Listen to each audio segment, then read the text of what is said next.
Hey everyone, how's it going? Here's a little update of what's going on with the car. Just got done installing everything when it comes to the fuel system and rear end. I installed the new map sensor. If you guys need a new map sensor, I recommend these people. They're off eBay. These are a factory OEM one that was pretty much rebuilt and retuned to factory specs, so there's no problems, and I've had no problems since I installed it. I put about 200 miles on the car so far. I've also installed a high flow, try to get down in there, a high flow fuel pump, or not fuel pump, fuel filter that's rebuildable, so anytime it gets clogged, you just take it apart, spray it out with carb cleaner, and you're good. And the main reason why I swapped to this, because I'm running premix in the car, and over time the premix will actually clog up the cardboard element of the factory fuel filter. So it's worth getting a stainless steel fuel filter, 50 microns at least, if not more, if you can find them, so you don't have to worry about the fuel filter getting clogged. Those are a good investment and worth it. Still running the same fuel pressure regulator. I need to replace it, but it seems to be working good. Other than that, everything in here is still pretty much the same. I got new rack and pinion bushings for down in there. Polyurethane, new dust boots. Complete new inner and outer tie rod ends. I tried disassembling it to put the new inner and outer tie rod ends on with the rack and pinion bushings, but it turns out the Heim joints I ordered for right here is the right size for the thread pitch and everything right here. Sorry for the shake cam. It's the right thread pitch for everything right here, but yet when it comes to having to go over that, it's 12 millimeter on the actual thread pitch, but then it steps up to 16 millimeter, which the Heim joints I got aren't the right size, so I'm having to order new ones, wait for those to come back. I installed the new coilovers that I ordered, front and rear, so I don't have to worry about that coming apart. They're non-dampening adjustability, so I don't have to worry about the whole inner rod being hollow and snapping like the passenger side did. And one quick little note, if you ever buy a set of these Power by Max piston rods or whatever the hell they call these damn things, if you buy a set of these, loosen up this bolt right here on underneath for this actual pillow ball mount, because these pillow ball mounts are so tight that when you go to turn, it's actually turning the spring and binding up the whole unit. It's not actually freaking turning the top pillow ball mount. So you just take this whole assembly apart, undo this bolt, flip it upside down, you're going to see two little holes. You just barely crack it loose to where you can actually put this back on and be able to rotate it with very little ease.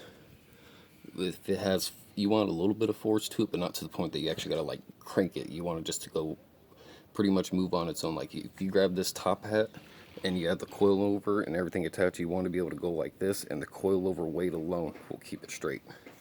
You want it to be at least that loose. So that's just a little heads up on these. I'm gonna show you guys what the whole rear end looks like. I was gonna order U-joints for the blue dry shaft I have, but it turns out the U-joints at AutoZone and the ones online weren't strong enough, so I just so happened to get a hold of the person I bought the engine that's in this car from, and he just so happened to have a dry shaft shop axles, or dry shaft in it, or dry shaft with Spicer U-joints, and it's made out of 2.5-inch DOM roll cage material, so this dry shaft can support up to 600 horsepower. I got the other rear differential installed, and it turns out I shimmed it so tight that it's like a freaking posi rear end. It chatters everywhere. Painted the control arms, installed the new coilovers, so the whole back in here is pretty much done. I still got to install the camber bar, but the one I purchased was the wrong size, and I'll show you guys what I'm talking about right now. But this is what the whole undercarriage looks like. The bushings I ordered for right inside here were the right size for the polyurethane, but the hole diameter for the bolt to go through is actually too small, so I got to drill and tap that. The wheel bearings I ordered, the person off of eBay said they will work for my car. Turns out they didn't, so I had to go to AutoZone and buy one individual, but it's not too bad. I'm going to return all those parts. Other than that, everything on here has been pretty good. Haven't had any leaks. Haven't had any problems, and my whole problem I was having with the fuel system cutting out was a mixture of the map sensor having dead spots in it, because you hook up the ohm meter, you unplug this, there's a few little pins inside here you connect your ohm meter to. These two over here turn on your fuel pump, and it's just a mixture of these. You connect one over here, and then I believe it's that one, and then you pretty much push the trap door open and read the ohms that come out of it. It's supposed to be, I believe, 50 ohms when it's barely kicked on the fuel pump, because you push it back and then it turns on the fuel pump, and once it turns on the fuel pump, then it actually starts reading across the actual little board they have inside here. And it's supposed to start out at 50 and max out at 500. And when I push the trap door, I can go halfway in, get full throttle, retract it, push it halfway in again, and get quarter throttle. So the map sensor had too many dead spots in it. And then the fuel pump I had couldn't create the pressure that I needed, but it couldn't create the fuel demand or the actual volume. So I got the fuel filter, so I didn't have to worry about the whole clog issue because I'm running premix. And then for the fuel pump, I decided to run a Dishworks DW300 fuel pump.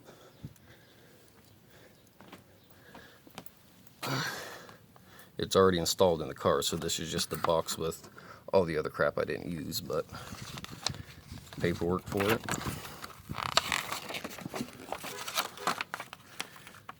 I'm not sponsored by any of these people, but I like to try out their products and give a good review about it.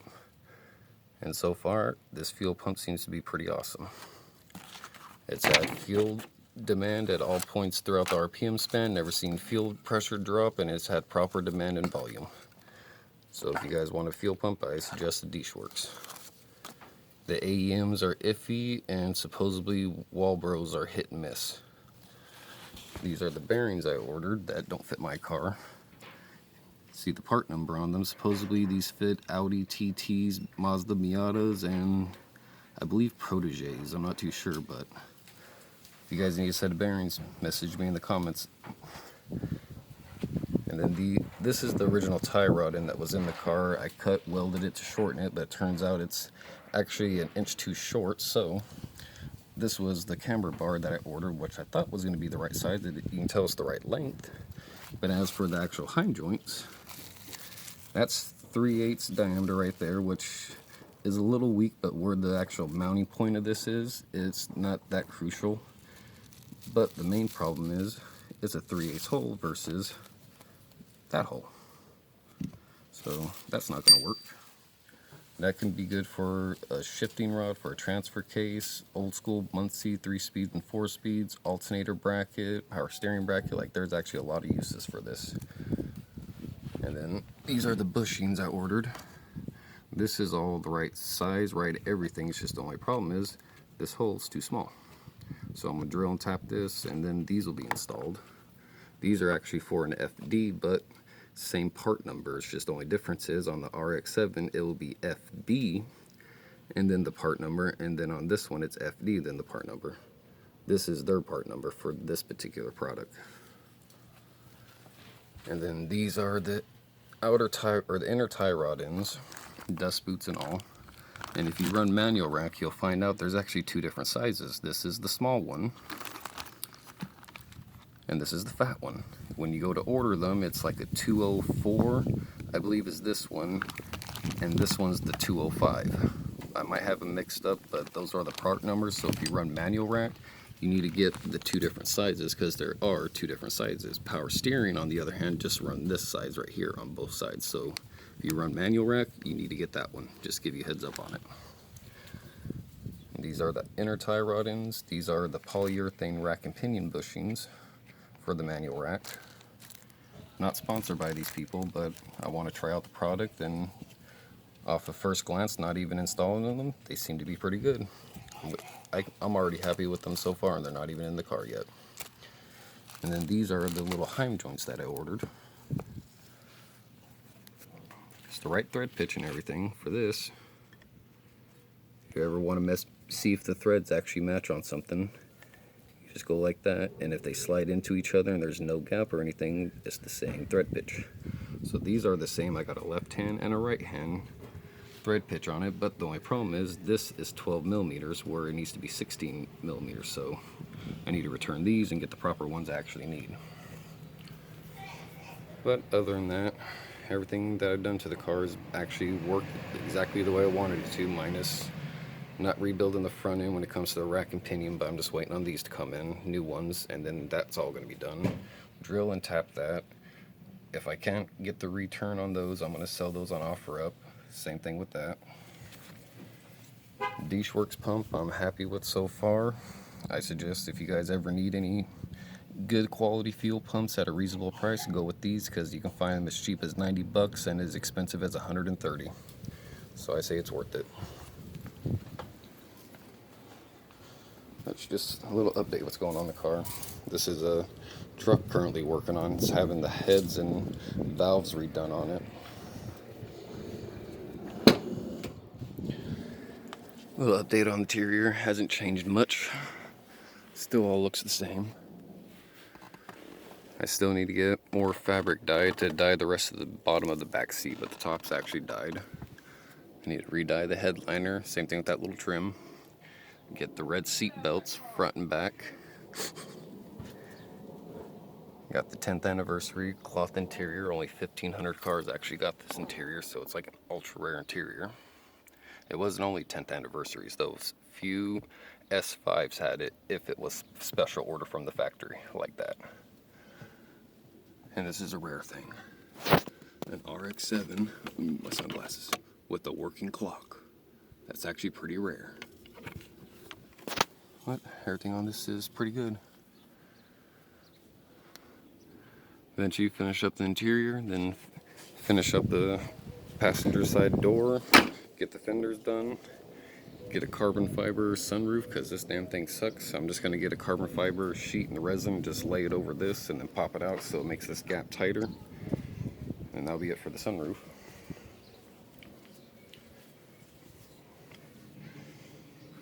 A little look around at the engine bay. And to show you what the exhaust system and pretty much what underneath looks like. Ooh. It's completely heat wrapped. 7 layers on the headers all the way down, and then about 5 layers on the straight pipe of the Y pipe, and then the actual Y pipes themselves I think got 3 or 4 wraps on it. Cobalt blue oil pan, no leaks. And it turns out that little leak they keep on seeing on the drain plug that keeps on driving me insane, it's not actually leaking from the drain plug, it's leaking from the oil level sensor. So I need to remove that and cap that off. No leaks from the transmission. Yeah, it looks like my freeze plug quit leaking. I had a freeze plug that was leaking and I put a little bit of radiator stop leak inside of it and it seems like it made the leak stop, so I'm happy with that. No leaks from the transmission. Oh no. See, when you have heat wrapped headers, it sucks when you run your car super low because then you run into the case of dragging. Which the stuff is awesome because it actually does make a big difference. It keeps the drone noise out of the car. It keeps heat down. Like, this is like the biggest improvement you can ever do to exhaust systems. But the downside is, anytime you got to work on something underneath this car that involves getting around the exhaust system, you are now itchy for 2 to 3 days because this is fiberglass and it does flake off. And it's worse than the insulation in a house because this is like smaller, finer fibers. So it's not out in a day. It takes like 2 to 4 days for this shit to get out of your skin. So, only downside of heat wrap. I need to go through, respray the heat shields. The bronze was neat, but I like gold better. Gold looks better with the black and the red and the rest of the color themes of the car.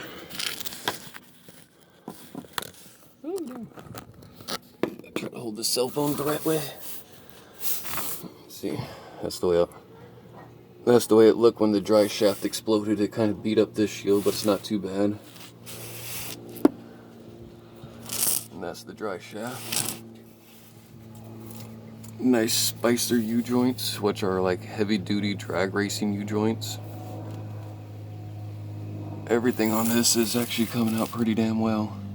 That's going to be the next thing, because I have too much camber in the back, and I'm trying to eliminate the camber, so it's like 0 to like 2 degrees negative camber max. So I'm going to get a set of Power by Max mini links for right here. And then eventually I'm going to get the adjustable tow rod for that one right there. I'm not too sure though, because I'm running the maximum width rims that I can for the setup on it, because if you look, I gotta use the camera to see, I have about that much gap. So it's like a super tight gap between the wheel and the actual control arm itself. So I can go to an 11-inch wide to 11.5-inch wide, and it's gonna have to poke more out on the outside than it is the inside, just because of that. So I'm just gonna get the Power by Max mini links. If I go with the wider set of rear rims, then I would actually get these, so then it's adjustable and I don't have to worry about it. And then I'm gonna get that damn camber bar, and then install those back bushings right down in there, and then rebuild the front rack and pinion, and then take it to an alignment, and then get a new set of tires. My alignment's so bad off in the front, that's how it wore the tires down. But my back alignment is actually pretty good, because both tires wear evenly on the back. But I'm also going to go to the next step up size tires. These are, where is it at? Oh, right here. These are 235/40 18s on a 9.5 with a +20 offset. This is the way it fits on the car. I want to go to a 245/35 18 for the front. And then on the back, I'm running a 265/35 18 on a 10.5 with a +20 offset. And that's the way it fits. So I'm going to step it up to a 275/30 and then take the camber out.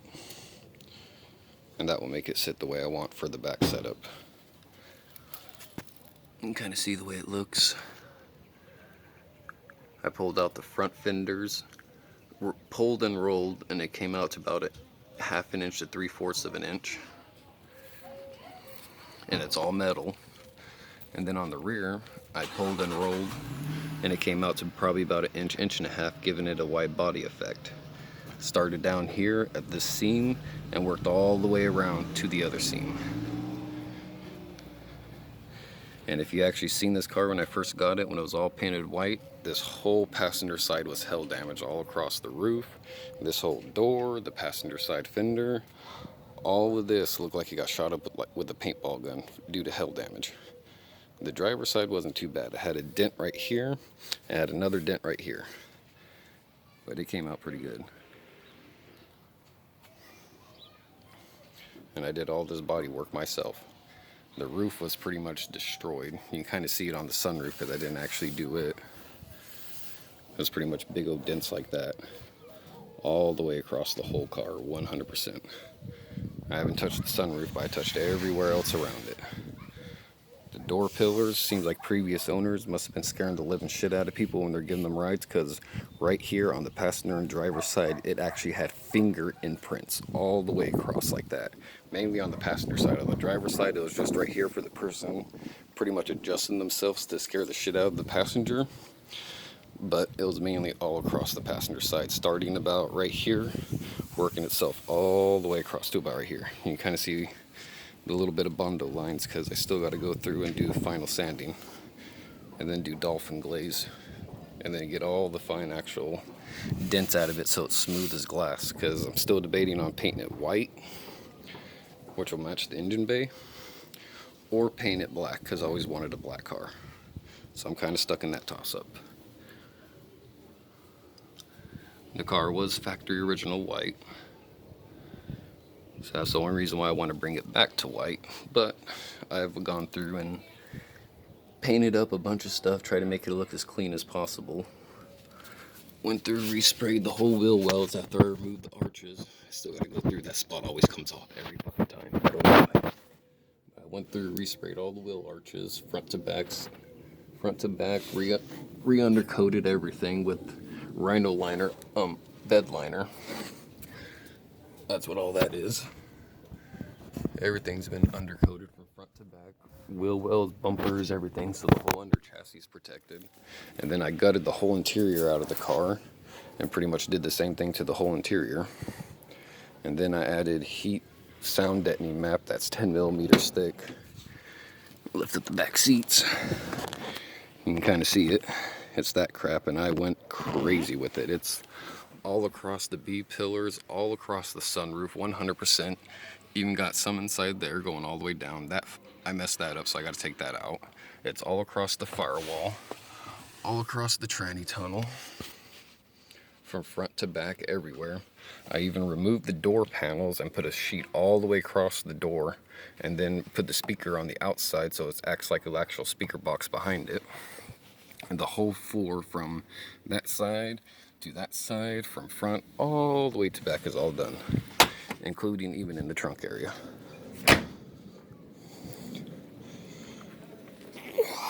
God, this thing's heavy. The shocks are blowing out, so this damn thing's gonna fall on me. Put some up inside the wheel wells. Like, I literally put that crap everywhere. I got the factory jack, my little stash spot for the preamps. It's the best spot ever to put it. I mean, I went overboard with that crap. I mean, I got it in everywhere. You name it. And here's the way the stereo system's set up.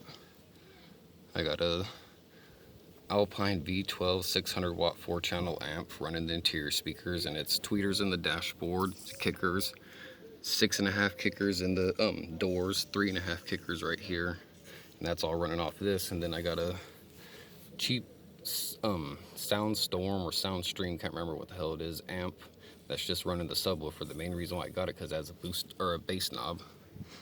I'm running a Honda top camber brace or top strut mount for my rear strut mount.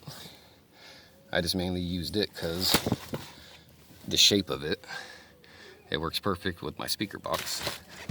This is for sale. The amplifiers and everything are for sale because eventually I'm going to get a 5-channel amp, run it across the whole back of the seat, and then modify custom fiberglass speaker boxes and do 1/8 right here and another 8-inch subwoofer over there.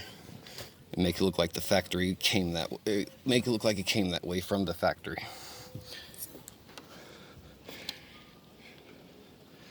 That's a little update what's been going on. It's kind of a long video, but just kind of showing what's going on and the progress that's going to be happening and what the plans are for the future. Don't forget to like and subscribe.